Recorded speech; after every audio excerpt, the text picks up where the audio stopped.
जम्मू और कश्मीर के पहलगांव में हुए भीषण आतंकी हमले ने पूरे देश को झकझोर कर रख दिया है।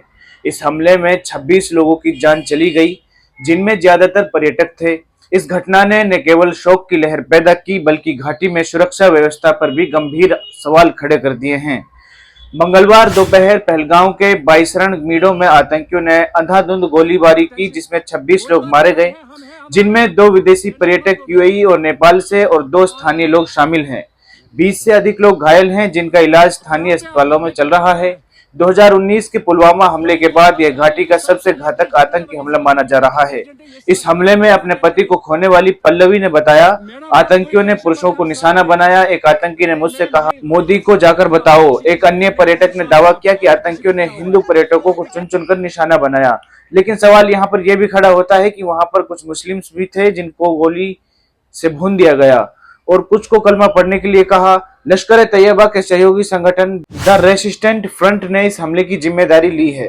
खुफिया सूत्रों के मुताबिक हमले की साजिश लश्कर के शीर्ष कमांडर सैफुल्लाह कासूरी ने रची है, जिसमें 5 से 6 आतंकी शामिल थे। आतंकियों के पास AK-47 राइफलें थी और उन्होंने पहले इलाके की रेकी की थी। इस हमले ने सुरक्षा व्यवस्था पर गंभीर सवाल खड़े कर दिए हैं। इतने बड़े हमले की कोई पूर्व सूचना क्यों नहीं मिली? आतंकियों की रेकी को खुफिया एजेंसियां क्यों नहीं पकड़ सकी? बाईसरण मीडो जैसे संवेदनशील पर्यटक स्थल पर पुलिस या सीआरपीएफ की पर्याप्त तैनाती क्यों नहीं की थी? क्या आतंकियों को स्थानीय स्तर पर सहायता मिली, जिसने सुरक्षा बलों की निगरानी को चकमा दिया?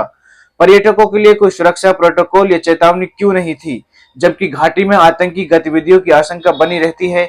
विश्लेषकों का कहना है कि अनुच्छेद 370 के हटने के बाद सरकार सामान्य स्थिति के दावे इस हमले के बाद खोखले साबित हुए हैं। प्रधानमंत्री नरेंद्र मोदी ने कहा, इस जघन्य कृत्य के दोषियों को बख्शा नहीं जाएगा। हम आतंकवाद के खिलाफ एकजुट हैं। उन्होंने राष्ट्रीय सुरक्षा सलाहकार अजीत डोवल और विदेश मंत्री एस जयशंकर के साथ आपात बैठक की। गृह मंत्री अमित शाह श्रीनगर पहुंचे और सुरक्षा स्थिति की समीक्षा की। जम्मू कश्मीर के मुख्यमंत्री उमर अब्दुल्ला ने कहा, यह हाल के वर्षों में नागरिकों पर सबसे बड़ा हमला है। सुरक्षा व्यवस्था की समीक्षा जरूरी है। विपक्षी नेता राहुल गांधी ने कहा, सरकार की सामान्य स्थिति के दावे खोखले हैं। तत्काल सर्वदलीय बैठक बुलाई गई। अमेरिकी राष्ट्रपति डोनाल्ड ट्रंप, रूसी राष्ट्रपति व्लादिमीर पुतिन, इटली की प्रधानमंत्री जॉर्जिया मेलोनी और डेनमार्क की प्रधानमंत्री मेटे फ्रेडरिकसन समेत कई विश्व नेताओं ने हमले की निंदा की और भारत के साथ एकजुटता व्यक्त की। वर्तमान में सेना और जम्मू कश्मीर पुलिस ने बाईसरण क्षेत्र में तलाशी अभियान शुरू कर दिया है। पहलगांव में लॉकडाउन लागू है और पर्यटक डर के माहौल में क्षेत्र छोड़ रहे हैं।